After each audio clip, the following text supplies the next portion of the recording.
तुमच्या सर्वांचं अगदी मनापासून स्वागत आहे. तर आज आपण 38 छाती असणाऱ्या व्यक्तीसाठीची पेपर कटिंग कशी करायची ते पाहतोय. म्हणजे इथं साईज 38 आहे. तर 38 साईज असल्यानंतर सर्व मापे कशी टाकतात ते सुद्धा तुम्हाला या व्हिडिओमध्ये समजेल. एकदा का तुम्ही पेपर कटिंग काढून ठेवलं तर कायमचा प्रॉब्लेम तुमचा सॉल्व्ह होईल. म्हणजे हा पेपर कट केलेला तुम्ही कायमस्वरूपी तुमच्याकडे ठेवू शकता. हा खराबसुद्धा होत नाही. आणि ज्यावेळेस तुम्हाला ब्लाऊज कटिंग करायचा आहे त्यावेळेस जस्ट हा जो आपण पेपर कटिंग केलेला आहे तो त्याच्यावरती ठेवायचा. डबल घडी घालून घ्यायची असते. तर इथं मी फक्त सिंगलच पेपर घेतलेला आहे. प्रॉपर 14 आहे, त्याच्यामध्ये 1+ करून 15वरती मी टिकमार्क केलेली आहे. 38 छाती आहे, त्यासाठी इथं आपण शोल्डर 5.5 घेतलेला आहे. तर पहिल्यांदा 5.5 वरती टिकमार्क करायचं आणि अशी ही लाईन ओढून घ्यायची आहे. तर इथं पाहू शकता 5.5 घेतलेला आहे. आणि ज्यावेळेस आपण मुंडा घेतो त्यावेळेस मुंडा 6 घ्यायचा आहे. आणि मुंडा 6 घेताना सुद्धा खालच्या साईडने 5.5 आहे की नाही ते सुद्धा चेक करून बघायचं आहे. तर इथं मी पहिल्यांदा चेक करून बघितलं आहे, तुम्ही इथं पाहिलं असेल थोड्या वेळापूर्वी. तर आता इथं आपण 38 छातीसाठी शोल्डर 5.5 घेतलेला आहे, मुंडा 6 घेतलेला आहे. आणि 38 छातीचा 4था भाग आपण इथं घेतो आहे, म्हणजे 9.5 इथं येते. त्याच्यामध्ये 2 इंच एक्स्ट्रा आपण घेतलेला आहे. तर आता तुम्हाला समजलं असेल की छातीचा 4था + 2 इंच आपण इथं घेतलेला आहे आणि एक अशी लाईन ओढून घ्यायची आहे. एकदम सोपी पद्धत आहे फ्रेंड्स, शेवटपर्यंत व्हिडिओ नक्की पहा. अशा पद्धतीने वेगवेगळ्या साईजचं सुद्धा तुम्ही पेपर कटिंग करून ठेवू शकताय. पुढे आपल्या चॅनलवरती भरपूर वेगवेगळ्या प्रकारचे पेपर कटिंग येणार आहेत. परफेक्ट पद्धत आहे आणि अशा पद्धतीने जर तुम्ही ब्लाऊज कटिंग केला, स्टिचिंग केला तर तुम्हाला काहीसुद्धा त्याच्यामध्ये प्रॉब्लेम येणार नाहीत. काकेमध्ये फुगा येतो असले काहीच प्रकार इथं घडत नाहीत या कटिंगमध्ये. आणि मस्त पद्धत आहे. तुम्ही एकदा फक्त एक ब्लाऊज स्टिच करून बघा म्हणजे तुम्हाला समजेल. तर इथं उंची प्रॉपर 14 होती, त्याच्यामध्ये एक ॲड करून 15 घेतलेली आहे. कंबर 32 आहे, तर त्याचा 4था 8 येतो. 8 घेतला आणि इथं 2 इंच एक्स्ट्राचा आपण घेतलेला आहे. तर पहिल्यांदा आपण याच्यावरती उंची टाकलेली होती पण ते मी सांगायचं विसरले. आणि आता बघा अशी ही तिरकी लाईन ओढून घ्यायची आहे. तर आता तुम्हाला समजलं असेल, डबल फोल्ड करून कापड घ्यायचं आहे किंवा पेपर पण डबल फोल्ड करून घेतला तरी चालतो आहे. पेपर कटिंग करत असाल तर असं सिंगल ठेवला तरीही चालेल, पण तुम्हाला कळतच नसेल तर डबल फोल्ड करा. तर इथं पाहू शकताय की जो आपण मुंडा घेतलेला होता त्याच्या बाहेरच्या साईडला आपण इथं 1/2 इंच फक्त घेतो आहे. तर बरेच जण आतल्या साईडला म्हणतात, बरेच जण बाहेरच्या साईडला म्हणतात, तुम्ही काहीही म्हणू शकता. हे बघा, तर इथं 1/2 इंच म्हणजे फक्त 2 लाईन आपण आत घेतलेला आहे आणि अशी ही तिरकी लाईन ओढून घ्यायची आहे. म्हणजे वरचा जो टोक आहे त्या टोकाला आपण हे जोडून घ्यायचं आहे. तर एकदम मस्त आहे फ्रेंड्स. तर पाठीमागच्या साईडला आपल्याला 1/2 इंच फक्त आत जायचं आहे. अशी तिरकी लाईन ओढून घ्यायची आणि नंतर आपण याच्यावरती मुंड्याचा जो गोलाईचा शेप असतो तो घ्यायचा आहे. तर इथं तुम्ही बघू शकताय, जवळून मी तुम्हाला झूम करून दाखवलेला आहे 2 लाईन छोट्याशा. तर इथं 1.5 इंचावरती गोलाईचा शेप आपण देऊन घ्यायचा आहे. आणि जो मुंडा आहे, मुंड्याची लाईन आहे आपली, त्याच्यावर त्याचा करेक्ट मध्य काढायचा आणि तिथूनच आपल्याला गोलाई देऊन घ्यायची आहे. तर अशा पद्धतीने तुम्ही गोलाई द्या. तर आपल्या चॅनलवरती 0पासून ब्लाऊजचे क्लासेस सुरू केलेले आहेत. जर तुम्हाला ब्लाऊज स्टिचिंग करायला, कटिंग करायला येत नसतील तर पहिल्यापासूनचे व्हिडिओ नक्की पहा. प्रॉपर कटिंग दाखवलेली आहे आणि ब्लाऊजचे किती प्रकार असतात सगळं काही सविस्तर सांगितलेलं आहे. इथं 2.25 वरती मी गळारुंदी घेतलेली आहे. तुम्ही 2, 2.5, 3 तुमच्या आवडीने कितीही घेऊ शकताय. आणि बरेच जण म्हणतात की आम्ही ब्लाऊज स्टिच केल्यानंतर आमचा गळा उतरतो, गळा फाकतो. तर तसंसुद्धा होणार नाही. भरपूर टिप्स अँड ट्रिक्स या व्हिडिओमध्ये मी तुम्हाला सांगणार आहे. तर इथं पहा, खालच्या साईडने सुद्धा त्यांना जास्त पसरट गळा नको आहे, त्यासाठी इथं खालीसुद्धा 2.25 घेतलेला आहे, वरतीसुद्धा 2.25 घेतलेला आहे. अशी ही लाईन जॉईंट करून घ्यायची आणि गोल शेप आपण देणार आहोत. तर आपल्या या चॅनलवरती सविस्तरपणे स्टिचिंग कशी करायची ते सुद्धा दाखवलेलं आहे. अगदी गोट कसे घालायचे, हुक कसे लावायचे, हुकपट्टी कशी तयार करायची, लूपपट्टी कशी तयार करायची, गळा कसा बनवायचा, टच बटन कसे लावायचे, सगळं काही सविस्तर शिकवलेलं आहे. ते क्लासेस तुम्ही अटेंड करा. प्लेलिस्ट नक्की चेक करा. प्लेलिस्टमध्ये सगळे व्हिडिओज तुम्हाला एकाच ठिकाणी भेटतील. अगदी एकाच मापापासून, छातीच्या मापापासून तुम्ही सर्व मापे कशी काढायची असतात त्याचा पूर्ण चार्ट मी तो सुद्धा शेअर केलेला आहे.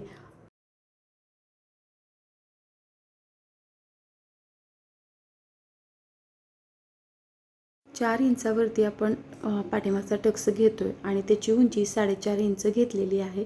तर अशी ही लाईन ओढून घ्यायची आणि दोन्ही साईडला पाव इंच अंतर आपण त्या स्टिचिंगमध्ये घालवायचं आहे. म्हणजे प्रॉपर इथं अर्धा इंच एका साईडला आणि दुसऱ्या साईडला अर्धा इंच असं हे अंतर जाणार आहे. अशी ही तिरकी लाईन ओढून घ्यायची आहे. तर जवळून मी तुम्हाला दाखवेन की कसं आपण ते केलेलं आहे. हे बघा, अशा पद्धतीने आपण लाईन ओढून घ्यायची आहे. तरी असा हा ड्रॉ पाठीमागचा झालेला आहे. कधीही ब्लाऊज कटिंग करताना पाठीमागची साईड पहिल्यांदा कट करायची असते. तर सर्व जी मापे आहेत ती मी याच्यावरती तुम्हाला लिहून दाखवते. गळा रुंदी आपण 2.25 घेतलेली आहे आणि जो शोल्डर आहे तो आपण 5.5 इथं घेतलेला आहे. जी मापे आपण टाकलेली आहेत ती सर्व मी याच्यावरती लिहिते. याचा तुम्ही स्क्रीनशॉट काढा आणि असंच सेम ड्रॉ तुम्ही वहीमध्ये सुद्धा लिहू शकताय. तर मुंडा 6 आहे. इथं 0.25 म्हणजे अर्ध्यापेक्षा निम्मा आपण आतल्या साईडला घेतलेला आहे आणि गोलाई जी आहे मुंड्याची ती आपण 1.5 इंचावरून दिलेली आहे. छातीचा 4था + 2 इंच आपण इथं घेतलेला आहे. तुम्हाला दिसण्यासाठी मी हे झूम केलेलं आहे. खालचा टक्स आपण 4 इंचावरून घेतला आहे. त्याची उंची 4.5 घेतलेली आहे.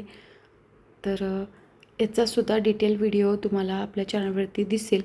ब्लाऊजवरती कसं कट करायचं असतं ते. तर इथं कमरेचा 4था + 2 इंच आपण घेतलेला आहे.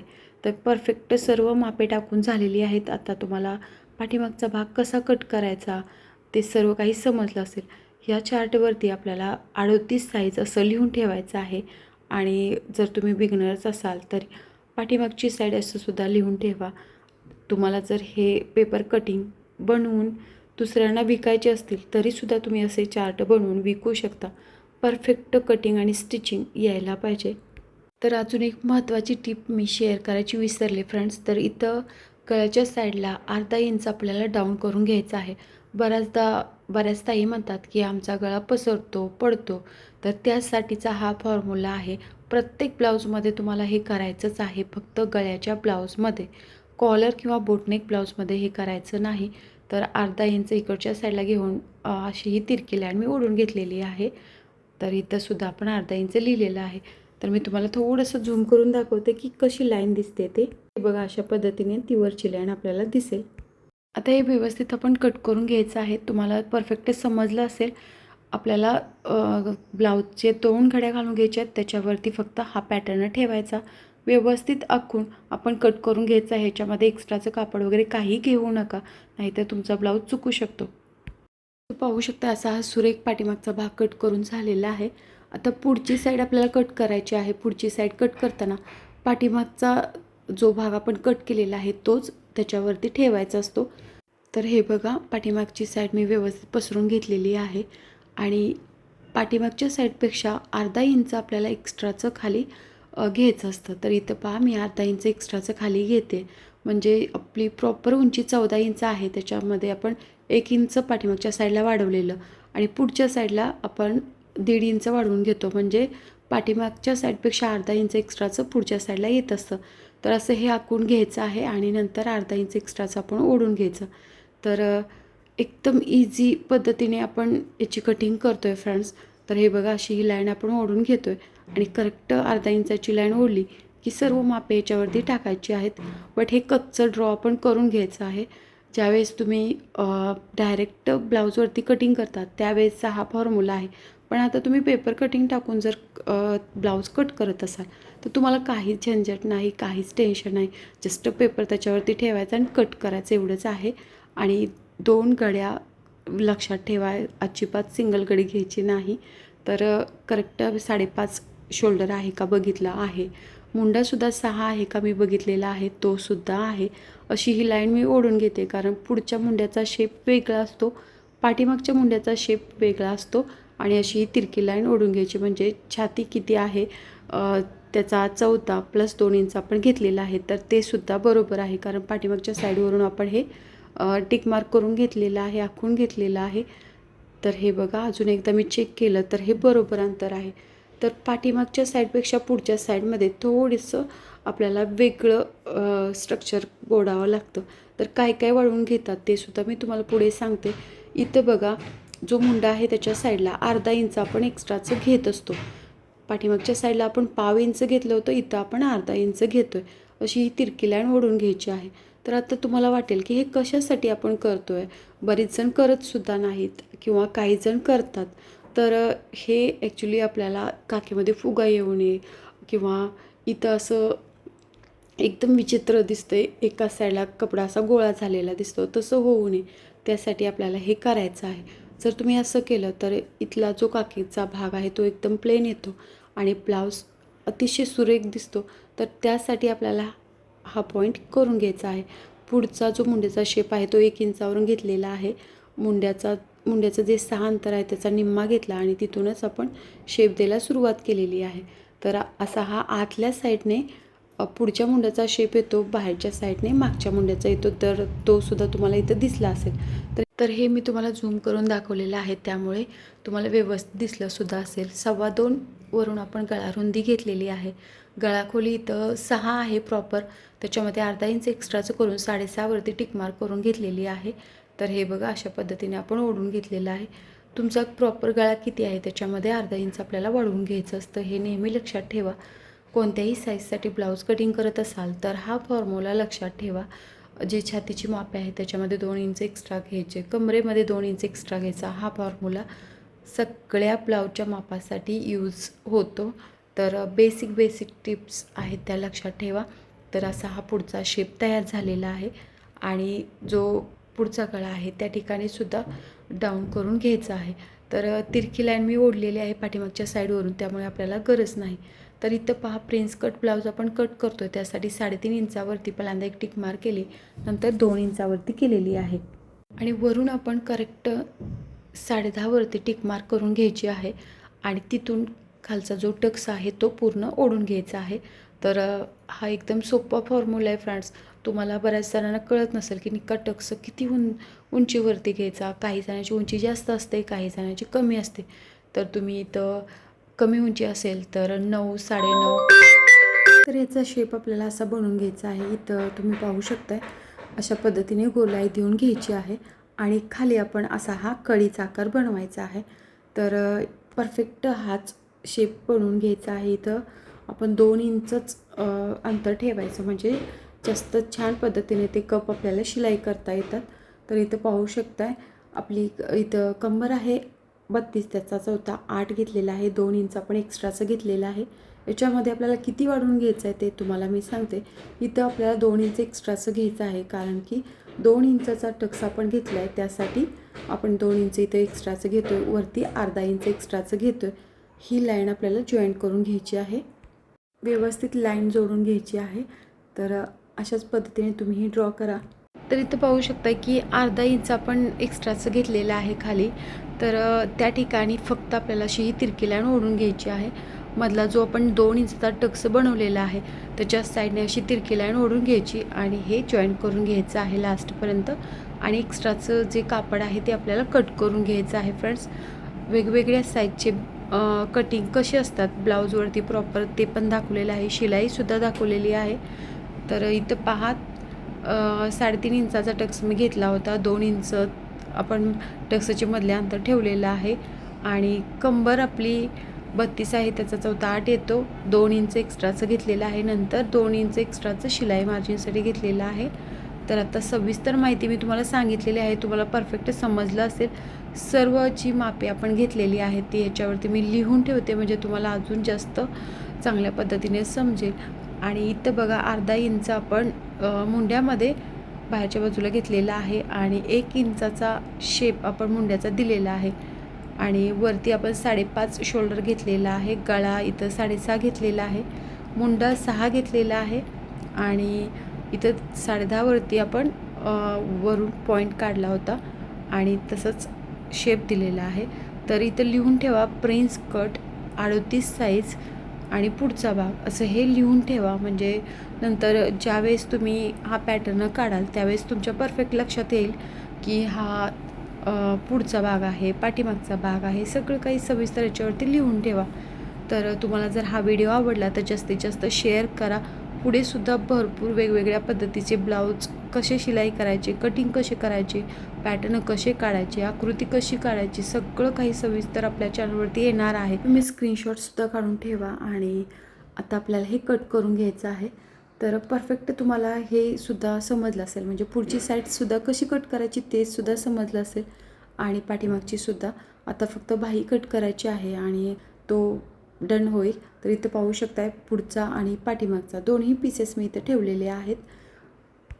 बाही कट करताना आपण कापड फोल्ड करून घ्यायचं असतं. तसाच हा पेपरसुद्धा मी फोल्ड करून घेतलेला आहे. छाती 38 आहे, त्याचा चौथा 9.5 येतो. त्याच्यामध्ये 1 इंच एक्स्ट्राचा आपण घ्यायचा आहे, कारण की आपण एक्स्ट्राचं कापड 2 इंच ठेवलेलं आहे ब्लाऊजमध्ये मार्जिनसाठी. त्यासाठी इथंही एक्स्ट्राचं 1 इंच घ्यायचं आहे. तर बाहीची उंची किती आहे ती मोजून घ्यायची. तर बाहीची उंची 10 आहे प्रॉपर. त्याच्यामध्ये 1 प्लस करायचा आहे, म्हणजे 11वरती मी इथं टिक मार्क करून घेतलेली आहे. तर अशी ही लाईन ओढून घ्यायची. त्याच वेळेस आपण दंडगेर मोजून घ्यायचं आहे. तर दंडगेर इथं 5.5 आहे. त्याच्यामध्ये तुम्ही 1.5 इंच, 2 इंच किंवा 1 इंच तुमच्या आवडीने ॲड करू शकता. तर इथं मी 1.5 इंच ॲड करून ठेवते. तर हे बघा, एक फिटिंगचं माप आहे, एक एक्स्ट्रा मार्जिनचं माप आहे. अशी ही लाईन आपण ओढून घ्यायची आहे. तर वरती बघा, जो खुला भाग आहे, ओपन बाजू आहे, तिथून आपण 3 इंचाची हाईटकॅप टाकून घेतो आहे. तर इथं करेक्ट 3 इंचावरती मी टिक मार्क करून घेते आणि एक लाईन ओढून घेते. तर आता ज्या ठिकाणी 3 इंचाची आपण लाईन ओढून घेतलेली आहे त्या ठिकाणी आपल्याला 1 इंच घेऊन तिथं एक टिक मार्क करून घ्यायची आहे. आणि वरच्या साईडला सुद्धा 1 इंचाची एक टिक मार्क करून घ्यायची आहे. अगदी सोप्या पद्धतीने तयार होणारी ही बाही आहे. परफेक्ट बसते. अशा पद्धतीने तुम्ही ड्रेसवरती सुद्धा कटिंग करू शकता किंवा ब्लाऊजवरती सुद्धा. म्हणजे तुम्ही ड्रेससाठी पण हाच फॉर्म्युला यूज करू शकता, ब्लाऊजसाठी पण. तर हे बघा, अशी ही तिरकी लाईन ओढून घ्यायची आहे. तर ही तिरकी लाईन नक्की कशी ओढून घ्यायची आहे ते तुम्हाला सांगते. 1 इंचाचं वरचं पॉईंट आणि खालचा 1 इंचाचा पॉईंट तो असा जोडून घ्यायचा आणि त्याच ठिकाणी फक्त आपल्याला मोजून घ्यायचं आहे. तर त्याचा करेक्ट जो मेजरमेंट आहे ते 9 येतं आणि त्याचा मध्य काढायचा 4.5 येतो, त्याचा मध्य काढायचा 2.25 येतो. तर असे हे आपण 4.5चे दोन्ही साईडला मध्य काढून घेतलेले आहेत आणि वरचा जो पॉईंट आहे त्याच्यावरती आपल्याला अर्धा इंच मोजून घ्यायचा आहे. तर इथं पाहू शकता, वरच्या पॉईंटला आपण अर्धा इंच मोजून घेतो आहे आणि खालच्या पॉईंटला सुद्धा अर्धा इंच मोजून घ्यायचं आहे आणि नंतरच आपण बाहीचा शेप तयार करून घेणार आहोत. तर आता परफेक्ट तुम्हाला समजलं असेल की बाही नक्की कशी कट करायची आहे. तर हा एकदम सोपा प्रकार आहे फ्रेंड्स. तुम्ही जर आत्तापर्यंत अशा पद्धतीची बाही कट केली नसेल तर एकदा कट करून बघा, म्हणजे तुम्हाला समजेल की खरंच ही बाही किती परफेक्ट बसते ते. तर वरून आपण असा हा शेप तयार करायचा आहे. इथं लक्ष देऊन पहा फ्रेंड्स, जो अर्धा इंचाचा वरचा आपण भाग घेतलेला होता त्या ठिकाणावर आपण शेप दिलेला आहे आणि खालचा जो अर्धा इंचाचा पॉईंट होता तोही कवर करून घ्यायचा आहे. तर असा हा शेप आपला तयार झालेला आहे. तर इथं आपण तिरकी लाईन ओढून घ्यायची आहे. तर हे बघा, जे फिटिंगचं माप होतं ते आतल्या साईडला आहे आणि एक्स्ट्राचं बाहेरच्या साईडला आहे. तर परफेक्ट अशी बाही आपण आखून घेतलेली आहे आणि आता आपल्याला हे कट करून घ्यायचं आहे. तर मी याच्यावरती मापे लिहिते, म्हणजे तुम्हाला परफेक्ट समजेल. बाहीवरती सुद्धा मापे लिहून ठेवायचे आहेत. इथं पहा, 5.5 प्लस इथं 1.5 इंच घेतलेला आहे. छातीचा चौथा प्लस 1 इंच आपण इथं घेतलेली आहे. रुंदी 38 साईज आहे. तर 38 साईज ब्लाऊजची बाही अशी लिहून ठेवा, म्हणजे नंतर इझी होऊन जाईल. आणि इथं बघा, छातीचा चौथा प्लस 1 इंच, तर ते सुद्धा मी इथं लिहिलेलं आहे. आणि ही बाहीसुद्धा परफेक्ट पद्धतीने कशी कट करायची ते सुद्धा तुम्हाला समजलं असेल. तर व्यवस्थित कशी ओढून घ्यायची ते समजलं असेल. आता आपण कट करूया ती. इथंही आपण 1 इंच घेतलेला आहे. नंतर ह्या पॉईंटपासून ह्या पॉईंटपर्यंत आपण तिरकी लाईन ओढून घेतली, त्याचा मध्य काढला आणि नंतर त्याचा मध्य काढला, जो मध्य आहे त्याचा, आणि अर्धा इंच खाली, खालच्या साईडला अर्धा इंच खाली, वरच्या साईडला अर्धा इंच वर, असं करून असा हा शेप तयार झालेला आहे. आणि बाहीची उंची आपण 1 इंच एक्स्ट्राची घेतलेली आहे. हे आपलं शिलाई मार्जिनमध्ये जाणार आहे. हे बघा, बाही व्यवस्थित कट करून घ्यायची आहे. तर कट करताना घ्यायची काळजी म्हणजे जी आपण तिरकी लाईन ओढली होती त्या लाईनवरूनच दोन्ही पार्ट आपल्याला कट करून घ्यायचे आहेत. जी गोलाई आपण खालच्या साईडने दिलेली आहे तिथून आपल्याला कट करायचं नाही फ्रेंड्स. ही गोष्ट तुम्ही लक्षात ठेवा. कधी कधी काय होतं की चुकून तुम्ही खालच्या राऊंडपासूनच कट करतात तर पूर्ण बाही चुकू शकते. तर इथं पहा, आता बाही आपली कट झालेली आहे. आपल्याला आता पुढचा जो शेप आहे तो देऊन घ्यायचा आहे. तर त्यासाठी बाही अशी ओपन करून घ्यायची. तर आता सध्या तरी असा शेप आहे आणि पुढच्या भागाचा जो गोलाईचा आकार आहे तो आपल्याला असा कट करायचा आहे बघा. म्हणजे जो अर्धा इंच आपण खालच्या साईडने घेतला होता तो गोलाईचा शेप आहे पुढचा. तर असा परफेक्ट बाहीचा शेप तयार झालेला आहे. इथं आपण लिहू शकतो की पुढचा भाग, पाठीमागचा भाग, म्हणजे तुम्हाला काहीच कन्फ्युजन होणार नाही. तर परफेक्ट अशी बाही तयार झालेली आहे फ्रेंड्स. ही जर कटिंगची पद्धत तुम्हाला आवडली असेल ब्लाऊज कटिंगची तर जास्तीत जास्त व्हिडिओ शेअर करा. पुढे येणारे सुद्धा व्हिडिओ बघत चला. शेवटपर्यंत व्हिडिओ बघितल्याबद्दल मनापासून धन्यवाद.